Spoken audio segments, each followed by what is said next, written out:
let me welcome you to the second episode, which is also related to the traveling topics.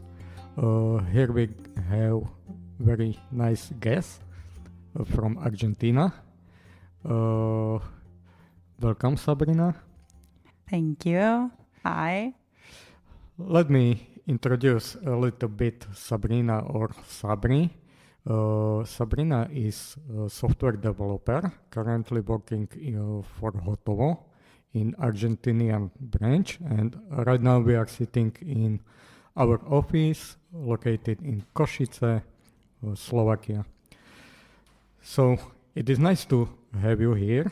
So let's start with the first questions. So I know that you are a big adventurer, traveling a lot. So let's share with us your daily habits. For example, if you are still in your homeland, how do you start your day usually? Okay. When I'm at home, it's more like I wake up around 8:30, sometimes 9, and I prepare some mate drink. I don't know if you know what that is, but it's a very typical Argentinian drink. Or sometimes coffee, it depends on the day. I get some croissants or maybe like, eggs with the mate.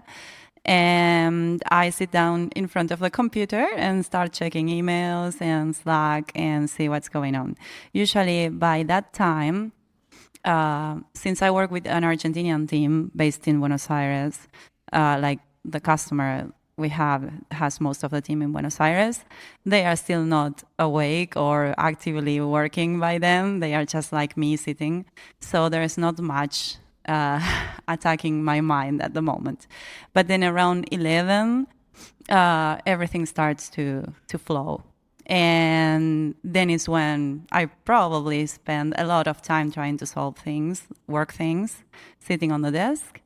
And around 1 p.m., 1:30 maybe, I stop for lunch, maybe give a little walk behind the sun, and then I keep working until like 18:30, depends on which time I started.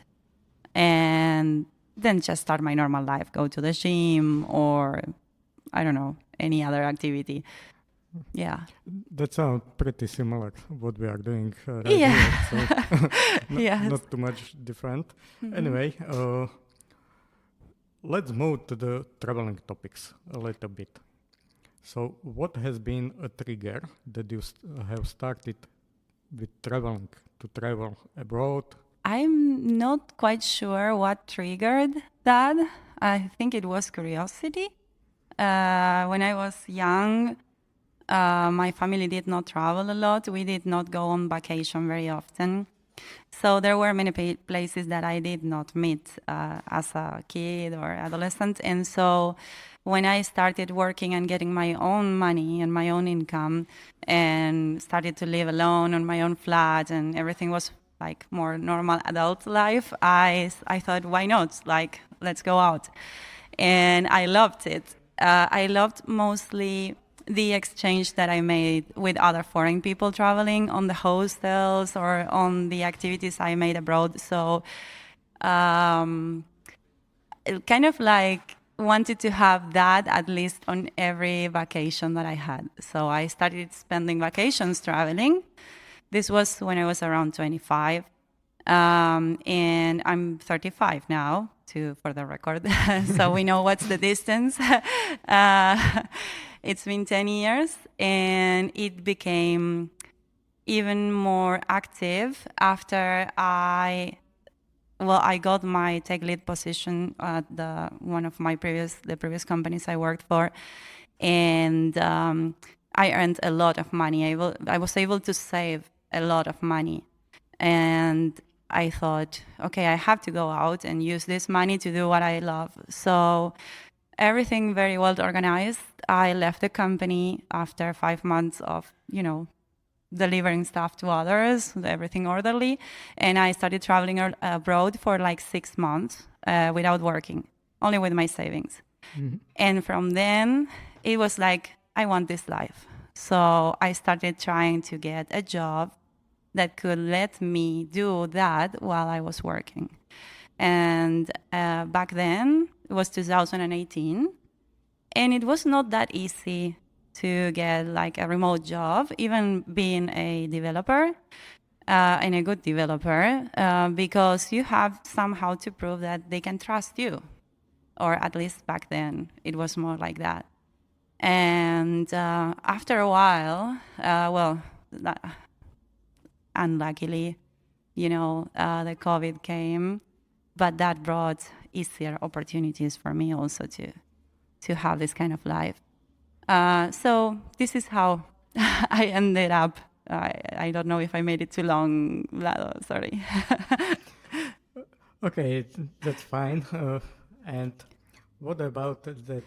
How has your traveling as a digital nomad influenced your approach to coding and generally to be software developer?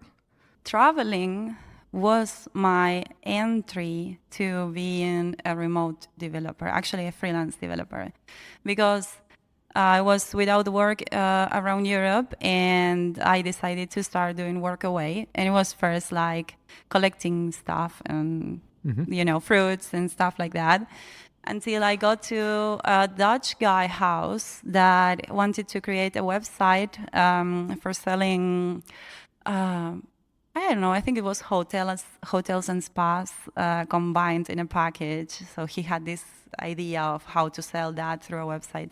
And he was looking for workawayers who wanted to do some coding. And I was like, I'm tired of like picking fruits, so I'm going to do some coding. I got to his house for about 3 weeks. In this workaway experience, I found out that that was actually my passion, because I felt the electricity of developing code again, but also that I had the opportunity to be on a startup that had these, other things that are not exactly coding, that make things much more interesting on the business side and the human relationships with people from all over the world that were not exactly developers, but neither were exactly normal workawayers trying to pick up fruits. So I got so enriched from that experience. Like most of the clients that I had as a freelance developer after that came from those relationships I built on that trip. And that experience also helped me gain the trust to be able to go anywhere in the world and say, hey, you know what? Whatever you tell me you want to build, I can do it. I can work with whoever you want, and I can deal with whoever you need me to deal with, and we'll get it through, and we'll try to make it work. So in that sense, for me, traveling has been like opening my mind and learning how to deal with any kind of people in a team and other challenges that are not actually developing that help me on the everyday life as a developer. I know very well that you are a very pragmatic and reliable person. So Okay. for sure, it is working also in our domain of software development. Anyway, I know that you have visited India. Yes. How you handle all those things in India? Oh, well, that's a good question. Yes, because I was part of my trip, which was like a 3-week trip. I was like stomach sick from the beginning of the trip. I arrived the second day, I started like, going to the toilet very often and throwing up. That's not good, 3 weeks like that. And also, there was a different time zone. So our client was mostly on the US or in Argentinian time zone. And India is like 12 hours away of that. So I was working, like I made an arrangement to work partially on a European time zone and partially on Argentinian time zone. It was like an intermediate time frame that fit me in a way that I could communicate with the part of the team that we also have here in Europe. and which I was part of back then, and also with the people who was in Argentina. And it was not easy in a way that sometimes you might be very tired by the end of the day when you are actually about to sit down and work, but you can go through that. It's like after spending the whole day doing something that it's amazing for you and you're trying to enjoy in your personal life, those tiresome hours at night are not such a big effort. Actually, you enjoy. If I was tired, I just sat down and thought, I'm here because I have this job. So it's like, I just have to do it. It's not that bad. I love it. So just one more hour, and it went to 4 or 5. Yeah, so when different time zones are in the way, it's very good if the company you're working for and the clients you are working for understand that you can still produce a very good, accurate, quality work outside their time zone. And luckily, that was the case here. Like everybody understood, and I was able to do it. So yeah. I don't know if that answered the question. Yeah, sure. Okay, good. And have you visited some famous places around India? Oh, well, yes. Which one? Taj Mahal. I went to Taj Mahal, and I didn't listen to the advice that the people at the hostel gave us, which was to go at around 5 a.m. We said, we don't need to go that early, and we went like later, and it was so full of people, a lot of people. The place is amazing. It's very beautiful. Mm-hmm. It's beautiful architecture. It's nice to get to know the history and get in touch with that other culture. And we had an Indian guide that we hired on the door of the building, and he was really good at English and very polite to us, so that was great. So one of the strange things that we found at the Taj Mahal was that many people in India was asking us for pictures. As if we were like famous or something. And I was like, I am nobody. Why are they asking that? And we asked the guide because it was not the first time we had that experience over there. And he said, it's because many of these people comes from towns, not from big cities, and they have never seen a white person live. So they see them on the movies or like on books, but never live. So part of the touristic thing of coming here is that they can see people from other races and other parts of the world. And I was so surprised that there are still places in the world where people does not mix. And that also puts, well, I'm going a lot deeper than the question, but it put me thinking that sometimes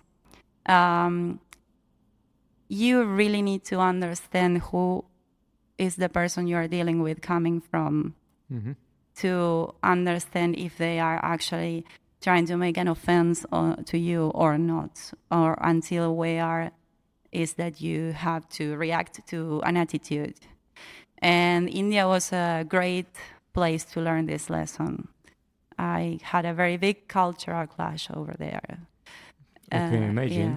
Yeah. Anyway, we are also on daily basis going to Taj Mahal.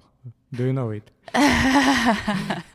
Perfect. Yeah, but the one in Slovakia, right? Yeah, here in Košice, Taj Mahal. Yeah. Very good restaurant. I highly recommend it. Anyway, did you notice any parallels or differences with Argentinian cuisine? Oh, yes. Yes.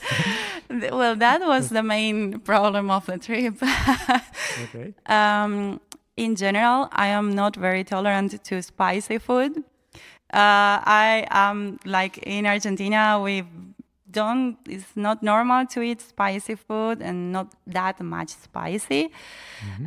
So for me particularly, it's worse. Like I am not used at all even to black pepper, which some might say is not spicy, but for me it is.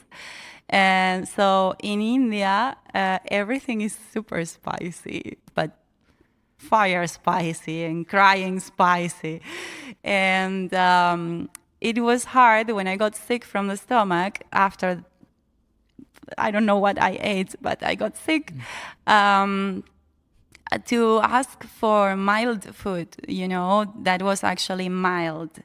Like steamed rice, sometimes could be just steamed rice. Sometimes it would have black pepper on it because they would feel that you would be missing something on the food. So if you get sick of the stomach, like my recommendation is like at least get a couple of dry food bags on your backpack because you might need to spend a couple of days without spicy, and it's not impossible but very hard to find over there. Yes, so that's main difference with Argentina. I can imagine. Like very much spicy food here. I know. You know. But I can imagine that the spicy level in India is something very different. It is. Let's go back to South America. Do you remember the first country you have visited abroad? Yes. Argentina? It was Uruguay. Uruguay. Yes. The first time I went out, it was with a friend. We went to Uruguay because it was a short trip, just crossing the river with a boat from Buenos Aires. And we went to Montevideo. And for me, it was almost like being in Argentina. I will say almost because they had, back then, not sure now because it's been a long time, like more civilized ways to behave, like regarding crossing the streets and how they respect the paths and driving. And also the main difference with them is that they drink mate all day on the street. They go with the mate under the shoulder everywhere, and we don't do that often. So it was kind of strange, but kind of like we knew that happened, but I didn't really expect to see it so much. And they actually do walk over the street with the mate everywhere. Those were very lovely days, like a long weekend. And it was not very cultural impacting for me because we are very close, Uruguay and Argentina. So Uruguay, sorry, I'm like changing the name to English, but you get it. Yeah. Do you have some general tips when we want to travel to South America? What we have do or prepare yourself? Yeah, here's the thing. South America is not one specific culture. Each country in South America has very different costumes. They might relate on some stuff, like the language or the mate or things like that, but they are very different, in fact. So each country has its own recommendation. But the main thing anywhere you want to go that you know it's different from your hometown is first make sure you have a good insurance. Yes. I say this because you may think medicine is cheap in other countries, and it's true if you have a cold.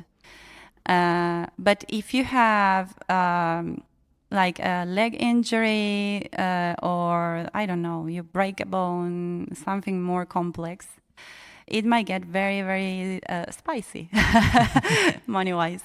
It depends on the country you are visiting. So also it's very good to be able to have doctors that understand your language and where you are coming from to be able to give you the proper medicine. And in general, Latin America and Europe are very similar, but you may be coming from anywhere else in the world, India maybe, and you need to know where to go to the doctor and someone who understands you. So good insurance, that's the first one. And the second one is once you know you have a good insurance, try to go with the flow of the people on the street. If the people looks cautious, be cautious. Speak to the people on the street. Sometimes we rely a lot on Google Maps or, I don't know, some other things because we are afraid of not being understood or speaking the language or things like that. That sometimes asking a salesman on a shop where something is located, or a policeman better than a salesman on a shop, may open a door to getting to know if that is a dangerous zone or not. And that goes mostly for the explorers, because there's many people who does tourism and goes just to the touristic place, and that's okay, everything's safe, we're good. But some others say, no, let's walk that way because it looks nice, and it's perfectly fine to do so, but just make sure you see people there, and the people you see does not look too cautious. If the people is using the phone on the hand, like walking with the phone on the hand, you can walk with your phone on the hand. If they are not, do not take out your phone unless you're absolutely sure there's no one around you, and take care of your bag. And that applies, in my opinion, to any country. But mostly in my country, in Argentina, because sometimes we are too comfortable at home. I am talking like generally. And we think we will be that way somewhere else because it's touristic, and it's not like that. You can get robbed anywhere. So that's the next thing. Pay a lot of attention to what people does. And after that, if you can go like to a place where you can talk to other foreigners, like a hostel or something like that, for a couple of days or for fun, because there are places where you can go during the day and meet people, and then you can sleep in a hotel if you want to be comfortable. Do it. Talk to the others, because others do research, and they will also let you know fun places to go and also what to do or not to do. And how do you find the good accommodation, for example?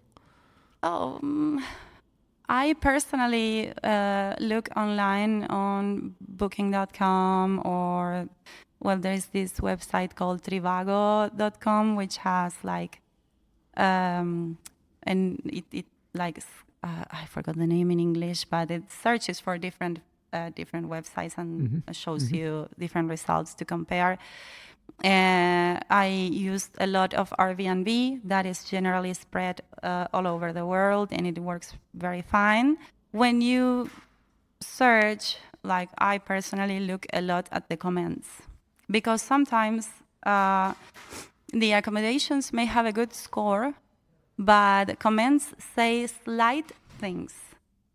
The good score sometimes comes from people generating good bonds with the employees of the place.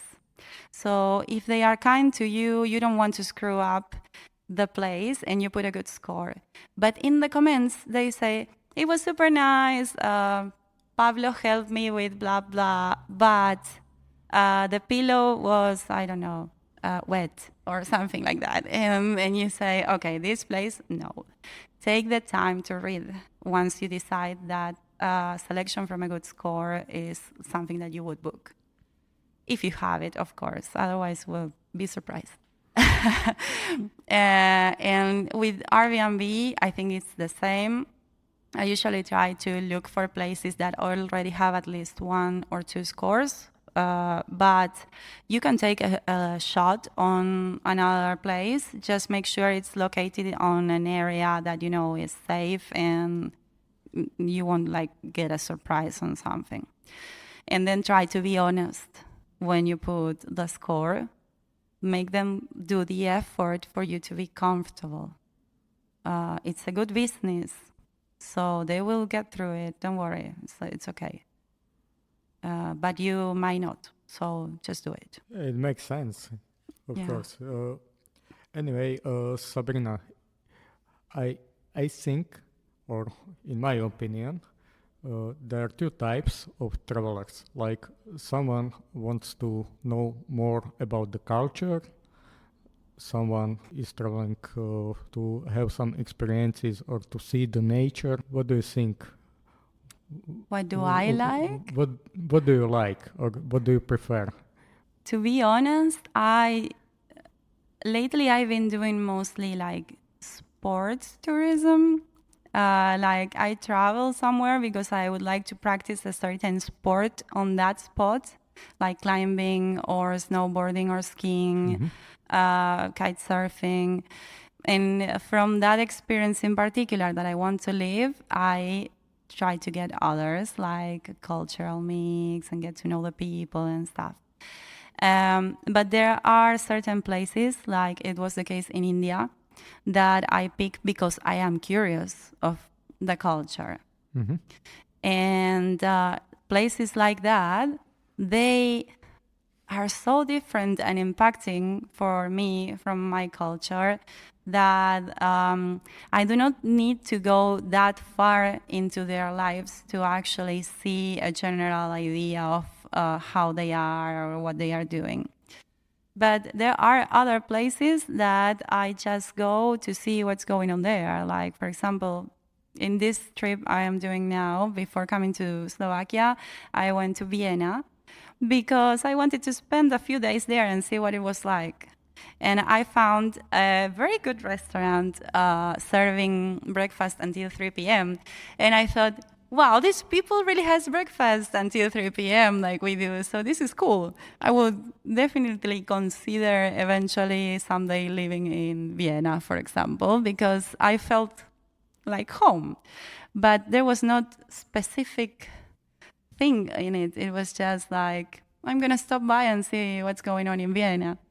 So the motto for each trip depends very much on my mood, what I'm trying to achieve at the moment, and yeah, mostly that. And of course, if I am able to handle work at that time zone, because that's a very important part. Otherwise, you have to ask for a vacation. And do you know what is your next target or next destination? Yes, I have an idea of going to Tanzania by August, more or less. The thing is that after I got sick from the stomach and my other trip, I don't want to get sick again. So I'm trying to like hire a package with the food and everything. So, and then see if I can in each place like go a bit farther and get to know other stuff. And that is very expensive to do it from Argentina. For my budget, at least, it's not like tomorrow I can go. So I'm starting to save for that. And well, I think it will be doable, but I still need to see what happens. That's great that we are working in IT.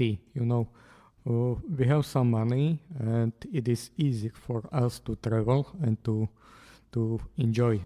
Sabrina, do you travel often alone? Usually, it's easier to travel alone, and I do that often because you handle your own budget, and also you are open to the experience and you're forced somehow to interact with other people, you know, so that's the enriching part of the trip. But some things you cannot do alone so easily, like when you're practicing, for example, kite surfing. You might find people able to help you on the beach, but you don't know the quality of that person training on the sport and how cautious would that person be with your equipment, for example. So you need to start evaluating how they are moving with their own kite and stuff. So it's easier to go with friends or people you know that they do the same. Those trips you have to organize and go with friends. There are also places I'm afraid to go because I know they are very different. Like it was also the case in India, and I'm sorry for Indians. It's too different. And yeah, I organized that trip with friends because none of us wanted to go alone. Some of them because they felt that they were going to cry the whole trip, seeing things that they didn't want to see. And some, like in my case, because I didn't know how people was going to behave with me being different. And you can see that they did behave differently with the pictures, for example. So it was good that I was not alone, because otherwise I would have been very, very much more afraid than the little times that I was afraid. But now that I have a boyfriend, recently, recently it's been 1.5 years, but that's recent for me. And it's just that I didn't go. I was in the relationship, but I didn't travel a lot with him because we have different budgets. So we were trying to respect our own interests, and his job is also. He has to be in the place to perform his job, and I can remotely work. And then now that he had the opportunity of a 2-month vacation window, we took the chance and said, whatever budget, I don't know, let's go. And we made the whole trip together.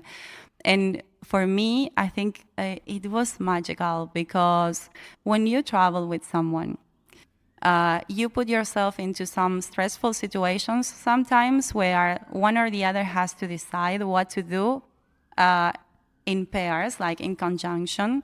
And with your friends, you usually know how it is. Because to get a friendship, you are a long time, like spending time with them.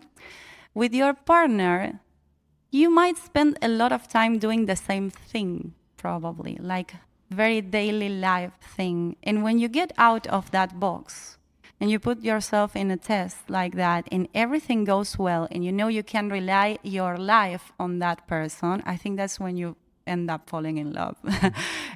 Which I think it's, I'm blushing, sorry. I think it's like what happened to me on this trip. So did that answer your question? Definitely. We are running out of time. Okay. So the final question, how do you enjoy your stay here in Hotovo in Košice? I love Hotovo. Every time I come to Europe, I try to visit Košice. There's not like a lot of things to do in Košice, but I love the city. I don't know why. I feel like very calm, and it's a warming place, and everybody welcomes me very, very nicely when I come over. So I enjoy coming over. You can go with us to Taj Mahal. I don't know with how many of you or which ones, but I would definitely pick a group for that. There's too many people in Taj Mahal, or are you referring to the bar? You know, the restaurant. all paths are heading to Taj Mahal. Oh, okay. It doesn't matter where are you. Yeah. Okay. It's been like a thing that I had on my mind. The last time I was here, we went out for lunch with my team, with Adam, who was my team leader back then. I don't know if I can say names, but yeah. Sure, you can. Everything is allowed, you know. Yeah, well, it was Adam, Nika, and some other team members. And we ate like normal, I don't know, I think it was fish. And Adam said, we should go to Taj Mahal, you know, it's a very good Indian food, blah, blah. And I was like, yeah, no, I don't like spicy, it hurts my stomach. And after a while, I said I was going to visit India. And he was like, you're going to have problems there. And every day in India, I thought, Adam, I hate you. Because you said it, I didn't listen, and you were totally right. You called it. Yeah, he was totally right. And the spiciness in Taj Mahal here, I think it's not the same at all as it was in India. Yeah. Sorry, I just want to conclude this also. Mm-hmm. I would go to Taj Mahal, the restaurant in Košice, with you all. I do trust you all in a way that I let myself be carried to an Indian restaurant recently by you, even knowing that I don't like that much that food. And I would definitely go out on a trip with you. And it's because every time I come here, I have this sense that we are aligned in the way we think as people, like ethically speaking. And that, I think, is something worth keeping in your life. Like anything that might disrupt anything can be talked and discussed and get to an arrangement. And that applies for our personal lives or either our professional lives. So I enjoy visiting for fun, and I enjoy working with you too. It's not like I want a raise. It's just, it's a bad joke, but clapping. Yeah, and but I do enjoy a lot spending time with you, and so I will keep coming back for sure every time I can and I'm nearby. Thank you, Sabrina, for nice work. You're welcome. Thank you for this interview. Also, I wish you a lot of fun with your traveling, and we are very happy that you spent time with us and share your experiences. I'm glad. Thank you.